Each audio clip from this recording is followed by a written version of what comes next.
Hello बच्चों, मैं विशाल sir. Railway शिक्षण संस्थान में आपका स्वागत है। चलिए कक्षा 12 के रसायन विज्ञान के टॉपिकों में हम और आगे बढ़ते हैं।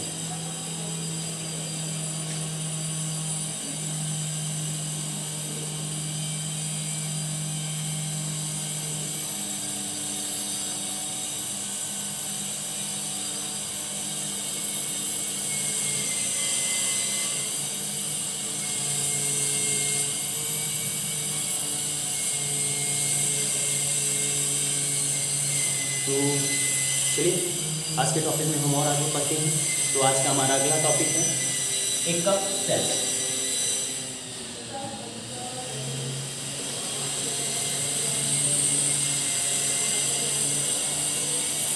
एकक सेल क्या होता है? एकक सेल के विषय में हमको सबसे पहले पढ़ना है, जिसको यूनिट सेल कहा जाता है, जिसको मैंने आप लोगों को बार बार बताया कि आप इसे सरल शब्दों में रचक कण के नाम से जान सकते हैं। एकक सेल क्या होता है, एक उदाहरण से समझते हैं।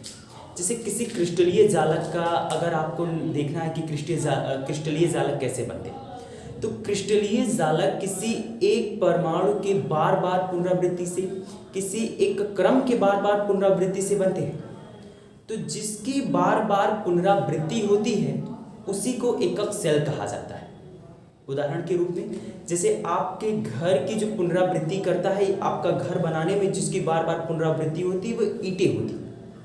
ईंटों को आप एक के ऊपर एक के ऊपर एक के ऊपर एक व्यवस्थित कर करके जो है अपने दीवार का रूप, आप उसे दीवार का रूप देते हो। तो आपका ये जो दीवार बन रहा है, ये किसके बार बार के पुनरावृत्ति से बन रहा है? ईंटों के। उसी प्रकार से कोई भी क्रिस्टलीय जालक का जब निर्माण होता है तो वो परमाणुओं या आयनों के या अणुओं के बार बार पुनरावृत्ति क्रम से बनता है। तो जिस पुनरावृत्ति क्रम से हमारे क्रिस्टलीय जालक का निर्माण होता है, जिनकी बार बार पुनरावृत्ति होती है, उन्हीं को हम लोग कहते हैं एकक सेल। जरा हम लोग सरल घनीय एकक सेल का एक उदाहरण देखते हैं।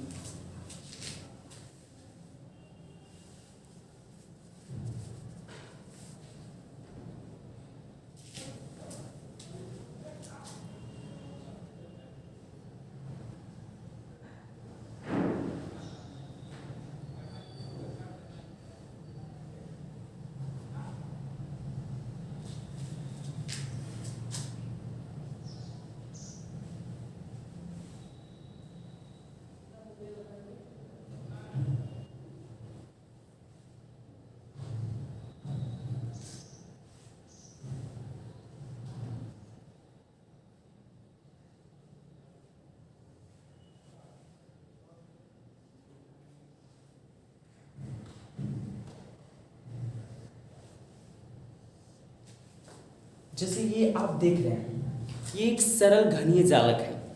अब ये जो सरल घनीय जालक है, जिसे आप घनाकार जालक कहेंगे, बार बार जब इसी का रिपीटिशन होगा, बार बार जब इसकी पुनरावृत्ति की जाएगी, तब जाकर के हमारे किसी क्रिस्टल का निर्माण होगा।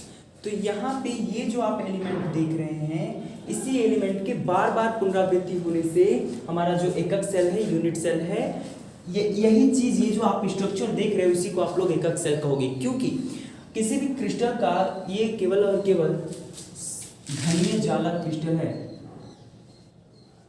घनीय जालक क्रिस्टल।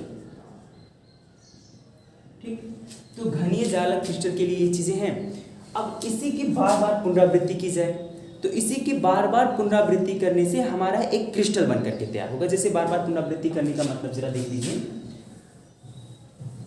देखिए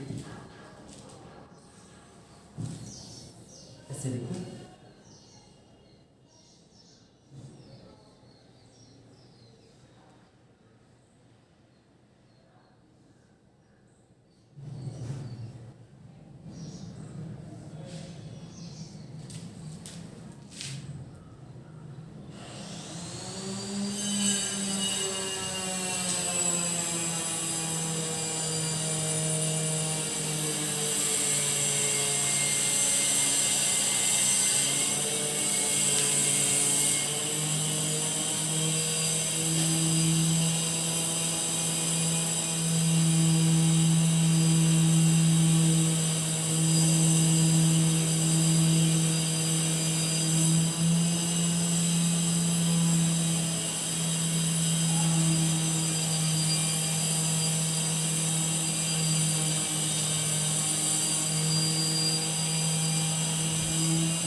ये त्रिविम क्षेत्रों का जो ये स्ट्रक्चर बनता है बहुत डिफिकल्ट होता है। कि आप लोग ध्यान से समझेंगे तो ठीक समझ आएंगे, अन्यथा स्ट्रक्चर ही समझना बड़ा मुश्किल हो जाता है इसका। तो जैसे कितने में आप समझेगा कि आपके इससे ज़्यादा बनाऊंगा तो और ज़्यादा कंफ्यूज होंगे आप केवल और केवल। तो यहाँ जैसे देख रहे हैं कि जो पहला वाला हमारा सेल बना हुआ था, इसी पहले सेल की बार बार पुनरावृत्ति होने से हमारा जो जालक था, जिसे घनीय जालक या 3D जालक आप कह सकते हो, उस 3D जालक का निर्माण हो रहा था। तो 3D जालक का निर्माण कैसे हो रहा था? यहाँ पे ये जो पहला वाला हमारा घनीय जालक एकक सेल बना था, उसी एकक सेल के बार बार पुनरावृत्ति होने से हमारा घनीय जालक 3D जालक बन पा रहा है। बात समझ में? तो जिसके बार बार रिपीट होने से, जिसके बार बार पुनरावृत्ति होने से हमारे किसी जालक का निर्माण होता है, उसे हम लोग कहते हैं एकक सेल, यूनिट सेल, जिसे आप लोग रचक कण भी कह सकते हो। बात समझ में? ठीक, या घटक कण भी उसे कहा जाता है। तो एकक सेल क्या है? किसी क्रिस्टलीय जालक का निर्माण जिस अणु, आयन, परमाणु के बार बार पुनरावृत्ति होने से होती है, उसी परमाणु को, आयन को हम लोग एकक सेल कहते हैं, यूनिट सेल कहते हैं। बात समझ में? और यूनिट सेल के बार बार रिपीट होने से ही हमारे क्रिस्टलीय जालकों का निर्माण होता है। चलिए अगले टॉपिक पर आते हैं। हमारा अगला टॉपिक है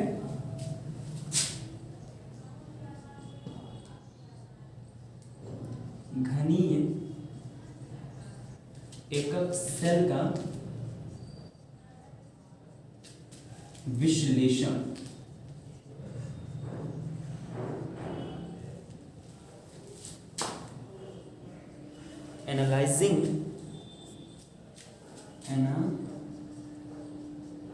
Analysis of cubic unit cell,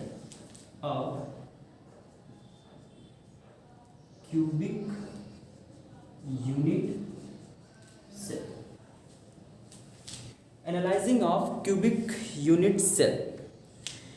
इसमें हम ये पढ़ेंगे एकक घनीय सेल का विश्लेषण।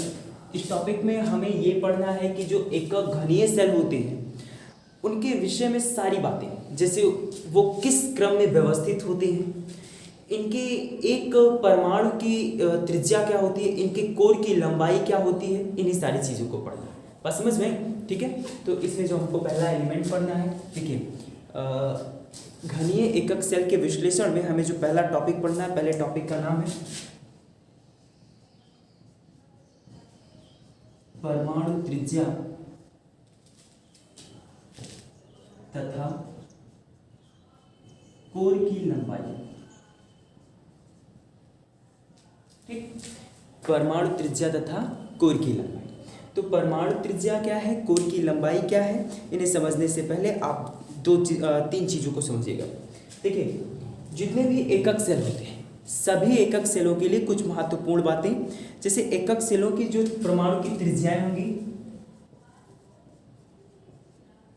परमाणु की त्रिज्या इसे स्मॉल r से लिखा जाएगा। ठीक, जो कोर होगा, कोर की लंबाई को स्मॉल a से लिखा जाएगा। और दो एकक सेलों के बीच की जो दूरी होती है, इन दूरी को निकटवर्ती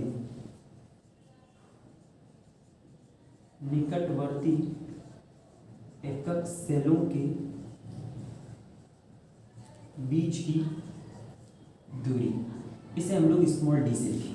तो ये परमाणु त्रिज्या तथा कोर की लंबाई पहला टॉपिक पढ़ना है। और घनीय एकक सेल के विश्लेषण में आपको आर क्या है, स्मॉल ए क्या है, स्मॉल डी क्या है, ये चीज़ें मालूम होनी चाहिए। स्मॉल आर जो होता है ये हमारे परमाणु की त्रिज्या होती है, स्मॉल ए जो होता है ये कोर की लंबाई होती है, और स्मॉल डी जो होता है ये दो निकटवर्ती जो एकक सेल होते हैं इन्हीं के बीच की निकटतम दूरी होती है।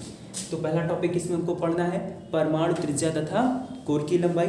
दूसरा टॉपिक हमको पढ़ना है प्रत्येक एकक सेलों में परमाणुओं की संख्या, प्रत्येक एकक सेलों में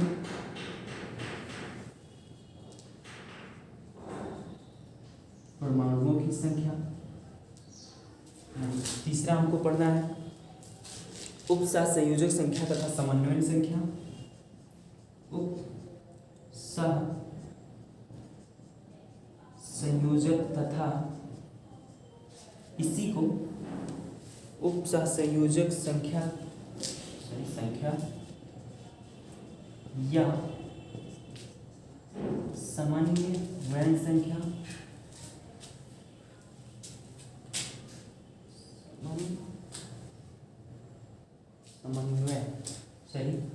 समन्वय संख्या। चौथा टॉपिक पढ़ना हमको घनीय क्रिस्टल का घनत्व, घनीय क्रिस्टल का घनत्व। पांचवा टॉपिक पढ़ना है हमको एकक सेल की बीमाएं, एकक सेल की बीमाएं।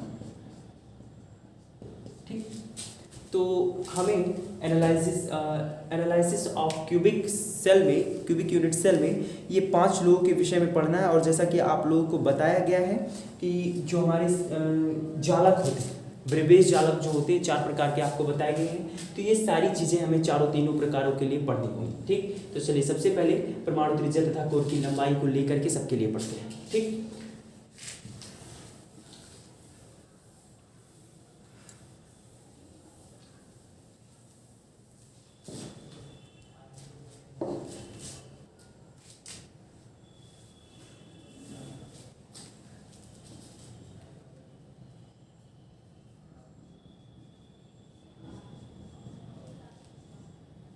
परमाणु त्रिज्या तथा कोर की लंबाई।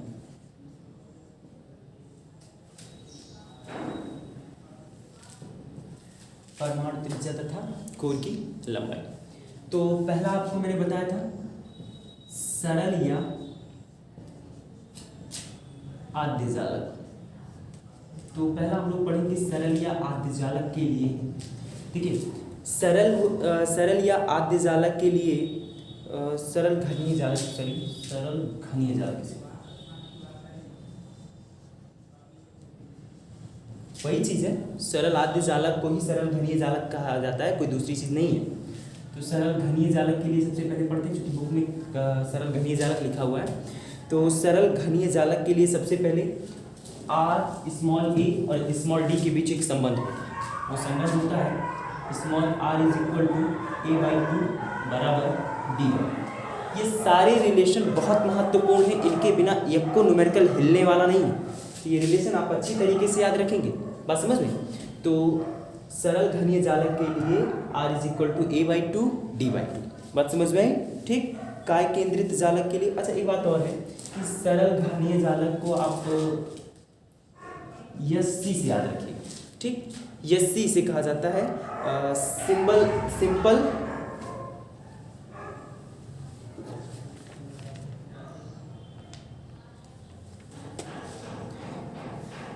दूसरा है काय केंद्रित जालक,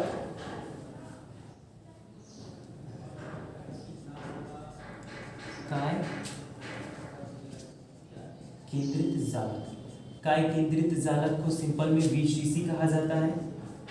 ठीक, तो काय केंद्रित जालक के लिए स्मॉल a, स्मॉल r और स्मॉल d के बीच एक रिलेशन होता है, वो होता है r is equal to √3/4 into small a। ठीक है, सॉरी स्मॉल a। तो पहला रिलेशन ये होता है इनके बीच में, और सॉरी स्मॉल a ही होता है। और स्मॉल a और d को लेकर के एक और रिलेशन होता है d is equal to √3/2 into a। इन दोनों का जो रिलेशन देखिए, ये आपका परमाणु त्रिज्या हो गया, परमाणु त्रिज्या का कोर की लंबाई के साथ रिलेशन हो गया। और ये दो निकटवर्ती जो क्रिस्टल हैं इनके बीच की, सॉरी जो परमाणु हमारे, इनके बीच की दूरी तथा जो कोर है उसकी लंबाई के बीच का संबंध हो गया, बात समझ में। और फलक केंद्रित घनीय जालक के लिए फलक केंद्रित घनीय जालक के लिए, तो फलक केंद्रित, हाँ फलक घनीय केंद्रित जो जालक होता है इसे FCC कहा जाता है, बात समझ में, इसे FCC कहा जाता है। और इसके लिए जो तीनों में रिलेशन होता है वो होता है r is equal to a/2 √2 and small d is equal to a/2। ठीक। तो ये आपके सरल घर्षणीय जालक एससी के लिए, बीबीसी के लिए, एफसीसी के लिए, ठीक है। तो ये सारे फॉर्मूले आप लोग याद कर लेंगे और इन सारे फॉर्मूलों को याद करने के बाद कल जो है हम लोग इन पर कुछ आंकिक प्रश्न देखेंगे, ठीक है। तो आज के लिए बस इतना ही, स्टेज कल पढ़ते हैं।